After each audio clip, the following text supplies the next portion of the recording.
Bende Mataram. Cerita oleh H. Praktikto. Audiobook oleh Novel Silat. Bab 17. Dengan pandang curiga ia mengawaskan tubuh Ki Tunjung Biru. Apa dia Pringga Sakti, pikirnya. Ki Tunjung Biru rupanya dapat menduga gejolak hati Sang Aji. Dia tertawa berkakakan sambil berkata, "Aha, aku tahu apa yang kau pikirkan. Pastilah kamu mengira aku mau mengajarimu menghisap darah seorang gadis. Dalam hal ini lapangkan dadamu. Tidak ada niatku untuk mengajarimu ilmu sesat. Maksudku tadi hanya ingin menceritakan kepadamu tentang salah satu macam ilmu sesat yang pernah didengar orang. Memang kamu mau kuajari menghisap sesuatu agar tubuhmu menjadi kuat perkasa tiada tara." "Menghisap apa?" Sang Aji cemas. Melihat Sang Aji cemas, Ki Tunjung Biru senang bukan main. Ia tertawa riuh sampai tubuhnya berguncang-guncang. "Kau nanti akan melihat. Dan aku akan memaksamu. Dan kamu takkan bisa melawan." Sang Aji jadi ketakutan. Diam-diam ia menyelidiki alam sekitarnya. Seberang menyeberang adalah air belaka. Tak dapat ia membebaskan diri dengan menceburkan diri ke laut. Karena itu, mau tak mau ia harus menyabarkan diri. Hanya ingin menceritakan kepadamu tentang salah satu macam ilmu sesat yang pernah didengar orang. Memang kamu mau kuajari menghisap sesuatu agar tubuhmu menjadi kuat perkasa tiada tara. "Menghisap apa?" Sang Aji cemas. "Aki, apa aku harus menghisap, katanya terbata-bata. Ki Tunjung Biru memotong kata-katanya dengan tertawa meriuh lagi. Menyahut cepat, "Jangan kau cemas, bocah. Meskipun kamu harus menghisap sesuatu, tetapi perbuatan itu bukan sesat. Percayalah. Kedua gurumu pun takkan tahu dari mana kamu tiba-tiba mendapat kemajuan mulai besok." Beberapa saat kemudian perahu minggir ke pantai. Itulah pantai Pulau Edam yang gelap gulita penuh pohon-pohon liar. Sang Aji bergidik bulu kuduknya mengingat kata-kata Ki Tunjung Biru. Di pulau ini ia akan dipaksa menghisap sesuatu, dan ia takkan kuasa melawan. Ia dibawa mendaki sebuah bukit batu yang penuh semak belukar. Suasananya sunyi menyeramkan. Marga satwa terdengar bergemeresik di antara semak-semak belukar dan batu-batu yang mencongakkan diri dari tanah berpasir. Kadang-kadang terdengar suara berdesis penuh rahasia.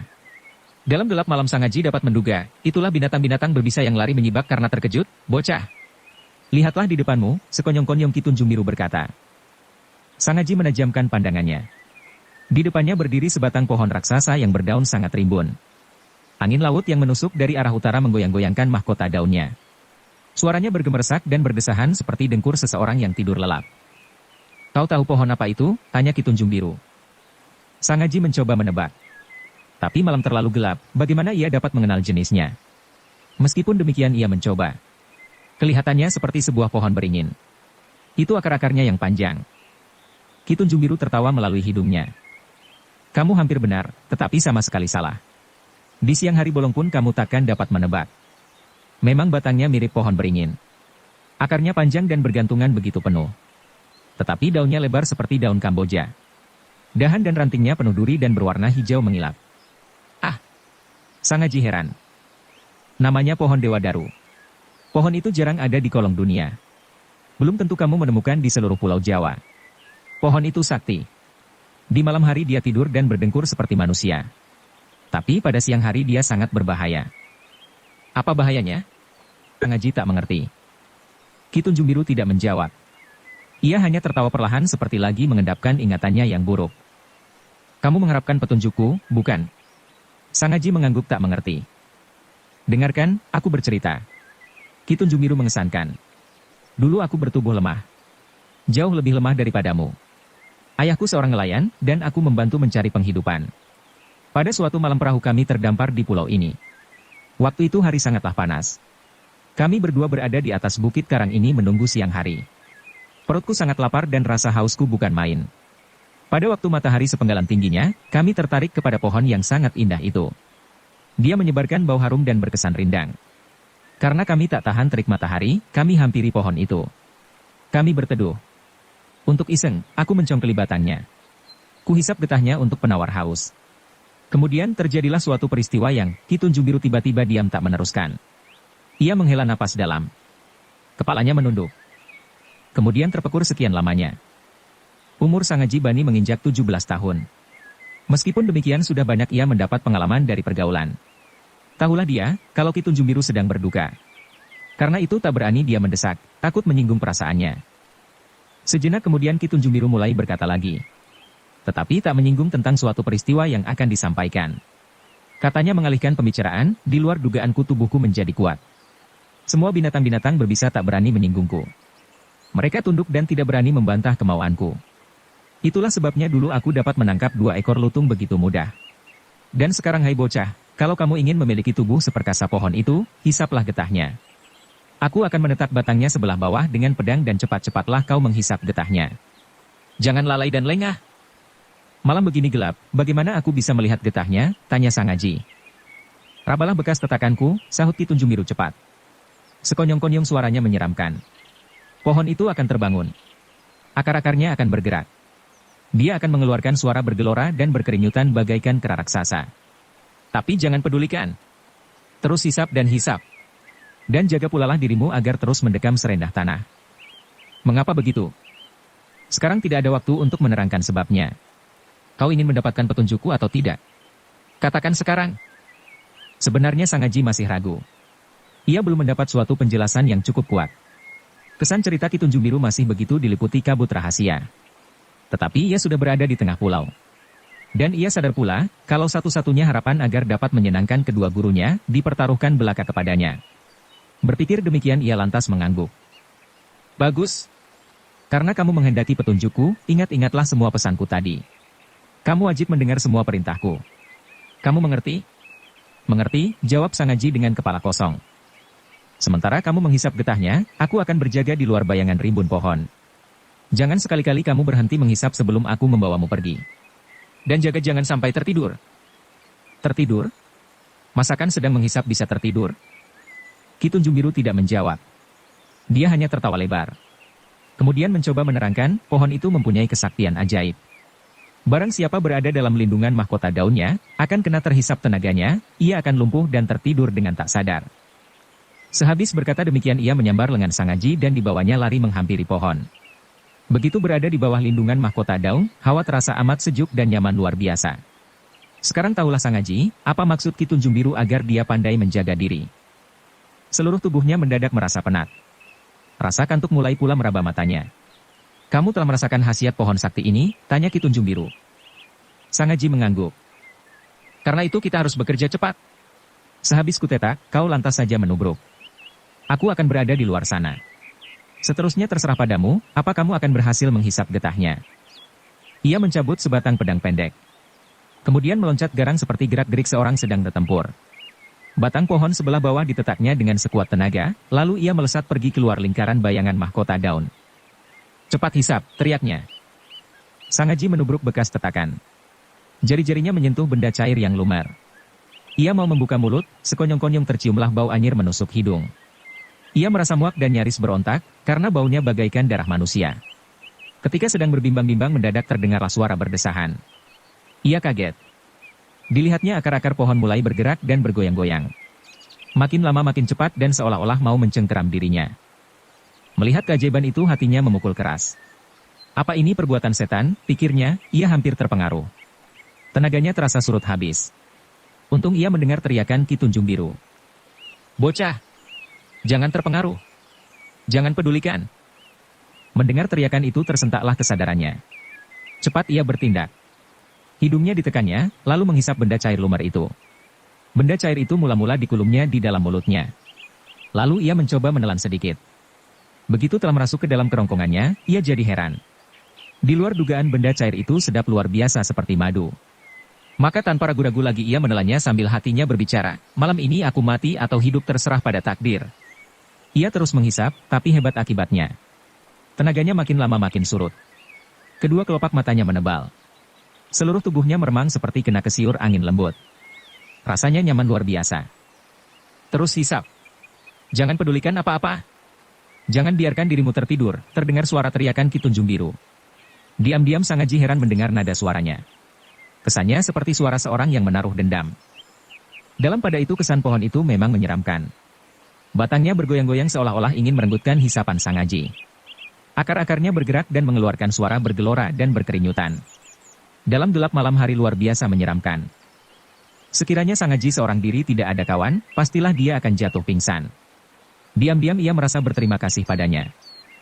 Aneh benar pohon ini, pikirnya dalam hati. Apakah di dalamnya ada setannya? Ah, kalau kuceritakan kepada guru, apa mereka mau percaya? Makin lama gerak pohon makin seram. Kini menimbulkan kesiur angin luar biasa. Akar-akar pohon mulai merumun di atas kepala Sang Aji dan menimbulkan suara pula. Cepat-cepat Sang Aji mengendapkan tubuhnya serata tanah. Tenaga hisapannya kian diperkeras. Kini bahkan ia mulai menyedot panjang-panjang. Entah berapa lama dia berjuang dengan gigih, ketika membuka matanya ternyata ia tertidur di atas bukit karang. Ia heran. Dilayangkan matanya sekitar dirinya. Alam yang menyelimuti tenang tentram tak berisik. Mendadak ia mendengar langkah menghampiri dirinya. Ternyata Ki Tunjung Biru. Mengapa aku ada di sini? Ki Tunjung Biru membungkuki sambil mengacungkan ibu jarinya. Berkata dengan nada girang, kau hebat, bocah. Benar-benar hebat. Hampir saja aku mencelakakan dirimu. Kau tahu aku tak berani mendekati. Akar-akar pohon sudah merumuni kepalamu. Gugup aku merangkak maju, setapak demi setapak. Kutarik kakimu. Alangkah berat. Tubuhmu gemuk seperti babi. Mengapa? Sang Aji heran. Kau benar-benar taat dan mendengarkan pesanku. Kau terlalu banyak menghisap sampai perutmu melembung. Kau tahu seluruh tubuhmu menjadi putih. Seputih gamping. Ah!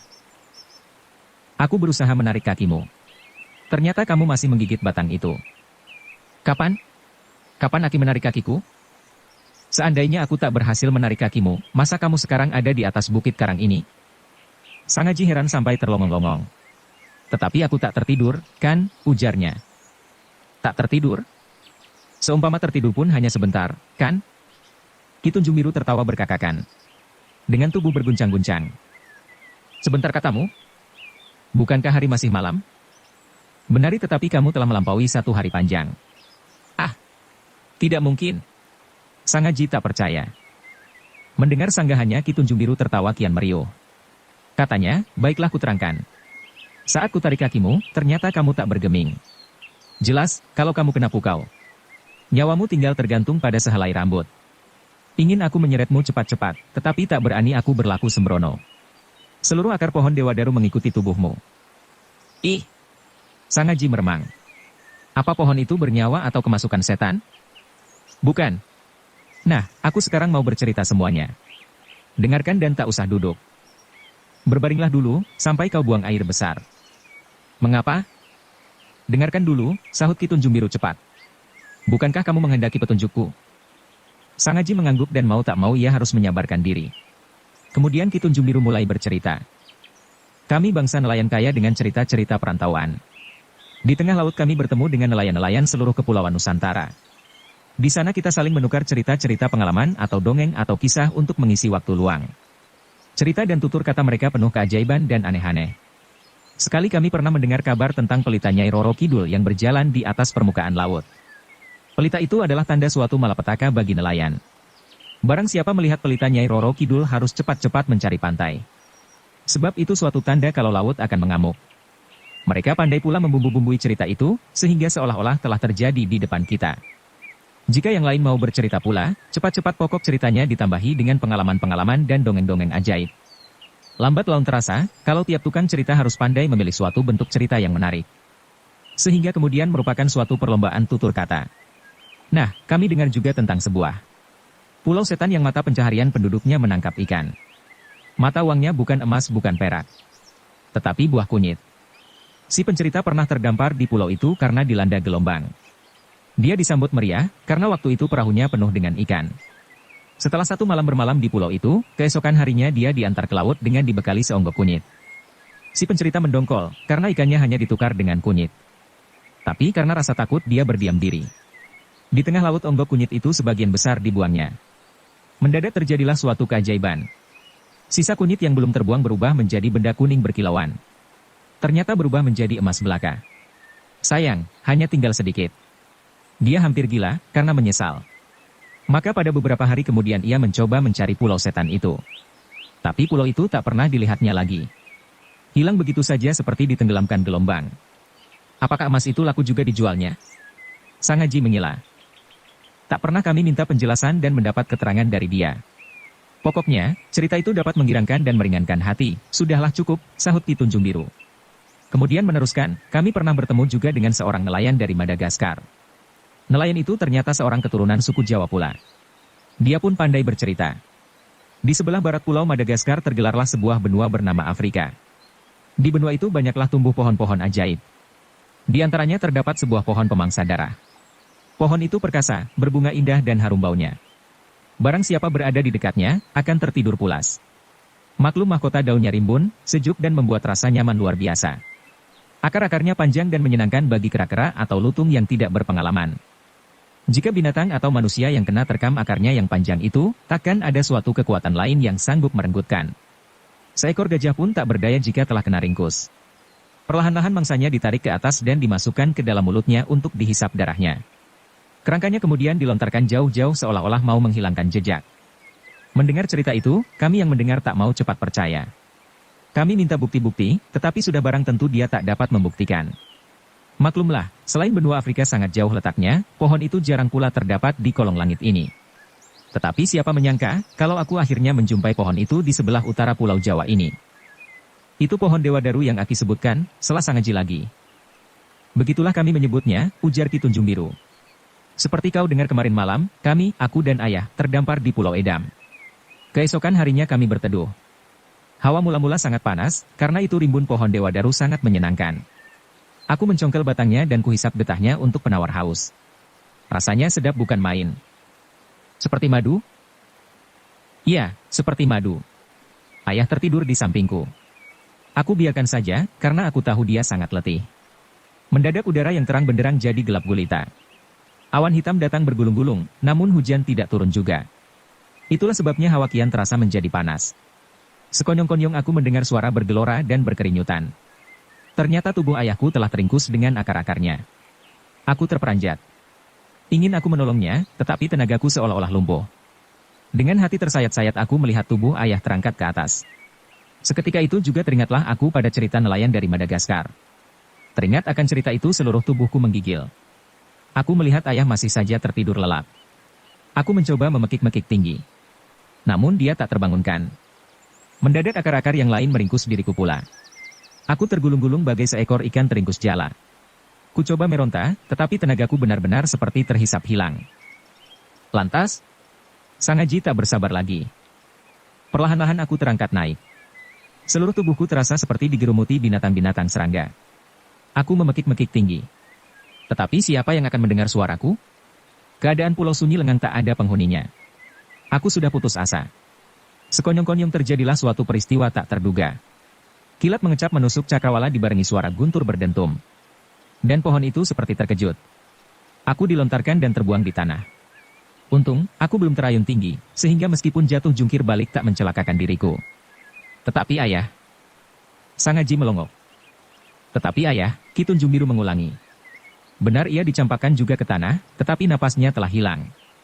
Mulutnya nampak tersenyum dan tubuhnya lemas seperti benda lumar. Semenjak itu aku menaruh dendam kepadanya. Ingin aku menebasnya dan menumbangkan. Tapi aku sadar, kalau maksudku itu takkan tercapai. Batangnya terlalu kuat. Akhirnya aku berpikir, satu-satunya jalan untuk membalas dendam ialah menghisap habis seluruh getahnya. Karena pikiran ini aku merantau mencari seorang pemuda yang kuat dan bersemangat. Banyak kujumpai pemuda-pemuda demikian, tetapi aku kecewa kepada kemampuan dan semangatnya. Lebih 40 pemuda sudah menjadi korban pohon itu. Kebanyakan mereka ketakutan atau terlalu sembrono. Mereka melarikan diri tatkala pohon bergerak-gerak dan melihat akar-akarnya berserabutan. Sudah barang tentu mereka kena sambar dan menjadi mangsanya. Sedangkan aku tak berdaya melepaskannya. Kemudian datanglah kau. Hampir saja aku membuatmu celaka. Untung nasibmu baik dan semangat tempurmu tinggi. Kulihat kamu berjuang dengan gigih menggigit batangnya. Kulihat juga kau tahan menghadapi renggutan pohon itu. Hatimu tahan menentang pemandangan yang ngeri. Terus terang, keberanianmu melebihi keberanianku sendiri. Kamu berhasil, sudah. Tetapi aku hampir lupa akan perhitungan karena besarnya dendamku pada pohon itu. Aku mengharapkan agar kamu bisa menghisap seluruh getahnya. Bukankah ini suatu radang hati yang gila? Ya, bagaimana tubuhmu sekecil ini bisa menghirup seluruh getah pohon raksasa begitu? Pada saat kamu terancam nyawamu, aku mendadak sadar. Hal itu terjadi tatkala kulihat seluruh tubuhmu memutih seperti gamping. Aku hampirimu dengan penuh pengakuan dosa. Kurenggutkan dan kusentakkan batangnya. Kemudian dengan merayap-rayap aku berhasil membebaskan dirimu dari bahaya maut. Mendengar keterangan Ki Tunjung Biru hati Sangaji terpukul. Bulu romanya meremang, terbayang saat-saat penuh ketegangan dan kengerian. Sebaliknya, ia menjadi terharu membayangkan perjuangan Ki Tunjung Biru menolong dirinya dari bahaya maut. Tak terasa matanya berkaca-kaca. "Bocah, janganlah terharu dan merasa berterima kasih kepadaku," kata Ki Tunjung Biru seakan-akan dapat membaca gejolak hatinya. "Tapi sebaliknya, justru aku akan mencelakakan dirimu." Sang Haji menghela napas panjang. Mendadak ia bangkit dan berkata gugup. "Aki, dari mana Aki tahu kalau pohon itu tidur di waktu malam?" "Itulah mudahnya," sahut Ki Tunjung Biru. "Seseorang yang hendak membalas dendam, bukankah menyelidiki dulu keadaan lawannya secermat mungkin?" "Ya, itu yang ku ketahui. Barangkali pula telah menghisap darah binatang-binatang berbisa. Dengan demikian tubuhmu kini penuh dengan bermacam-macam darah." Mendengar keterangan itu Sang Haji menggigil. Mukanya pucat, mendadak saja ingin dia melontak dan perutnya sakit luar biasa. Ki Tunjung Biru heran bercampur kaget. "Hai bocah, mengapa? Apa salahnya?" Sang Haji menggigit bibir. Menyahut gagap, "Aki, jadi aku telah menghisap darah manusia?" Ki Tunjung Biru terhenyak sampai terlongong-longong. Menyahut cepat, "Ah, itu bukan. Bukan." Sang Haji terguling-guling di atas tanah. Ia mencoba melontakkan seluruh isi perutnya. Tangannya meraba-raba mencari batu. "Aki, tak pernah aku menjahatimu, mengapa Aki membuatku sengsara? Mengapa menjerumuskanku ke dalam kesesatan ini? Aki tadi membawa pedang pendek. Tolong, tikamlah aku. Aku manusia. Selama hidupku. Mengapa aku mesti menghisap darah sesama manusia pula?" Ki Tunjung Biru menjadi gugup mendengar ucapan Sang Haji. Cepat ia membungkuki sambil berkata membujuk, "Bocah, percayalah, tidak ada niatku menjerumuskanmu ke jalan sesat. Aku memang tidak lurus juga. Tetapi percayalah, kalau aku tak berniat menjerumuskan. Dengarkan kata-kataku. Kamu tidak menghisap darah manusia. Sama sekali tidak. Seseorang yang makan daging singa atau harimau, apakah juga sama halnya memakan daging manusia, andai kata singa dan harimau itu habis menerkam manusia? Tidak. Sama sekali tidak. Seseorang makan daging ikan paus yang sudah sering menelan tubuh nelayan-nelayan malang, apakah juga sama halnya memakan manusia? Tidak. Sama sekali tidak. Seseorang makan daging ayam, apakah sama halnya makan cacing dan kotoran manusia? Tidak. Ayam itu sudah kodratnya menjadi binatang pemangsa cacing dan pemakan kotoran manusia. Ikan paus itu sudah kodratnya menelan apa saja yang dijumpai. Singa dan harimau sudah kodratnya menjadi binatang pemangsa daging. Pohon dewadaru sudah kodratnya pula menjadi pemangsa daging dan darah. Kalau berpikir tentang kemurnian, mana ada di dunia ini yang hidup di atas kakinya sendiri? Semuanya saling terjalin, berhubungan dan saling memberi. Walaupun itu tumbuhan, kalau dipikirkan tidak murni bersih. Katakanlah, daun lembayung, bayam, rumput, kacang, ketela ya semuanya, apakah tidak menghisap sari-sari bumi? Bukankah sari-sari bumi terjadi dari kumpulan benda-benda dari luar dan dalam? Kalau dipikir, bumi pun menelan tubuh-tubuh manusia, binatang dan sekalian yang kotor-kotor yang pernah ada di kolong langit ini. Manakah yang suci murni dan bersih dari segalanya? Semuanya pengaruh mempengaruhi, anakku. Meskipun kamu hidup di atas langit sana dan hanya melulu hidup dengan menghisap hawa, itu pun tak bersih dari segala. Karena hawa pun terjadi dari endapan campur baur antara yang busuk dan bersih. Bocah, janganlah kamu berpikir yang bukan-bukan. Tentramkan hatimu. Kamu sekarang dengan hatimu yang suci bersih memperoleh karunia alam. Kamu akan tumbuh menjadi seorang manusia yang memiliki kekuatan mukjizat. Aku bersyukur kepada rezekimu yang maha besar. Hebat pengaruh kata-kata Ki Tunjung Biru kepada Sang Haji. Seketika itu juga gejolak hatinya menurun. Tubuhnya tidak menggigil lagi. Selintas-pintas ia melihat seleret sinar cerah dalam benaknya. Meskipun demikian, akibat gejolak dan pergerakan tadi, perutnya terasa sakit, ia mengerang. Ki Tunjung Biru memapahnya dan membawanya ke tepi pantai. Lalu ia menelanjangi dan diceburkan ke dalam laut. Buanglah semua kotoranmu. Yang ada dalam dirimu tinggal sari-sarinya yang bersih. Esok pagi aku akan mencarikan sebumbung tabuan bermadu kepadamu. Dalam hal ini, aku bertanggung jawab penuh. Bersambung ke bab 18. Dukung kami dengan subscribe, follow, like, komen dan share. Terima kasih.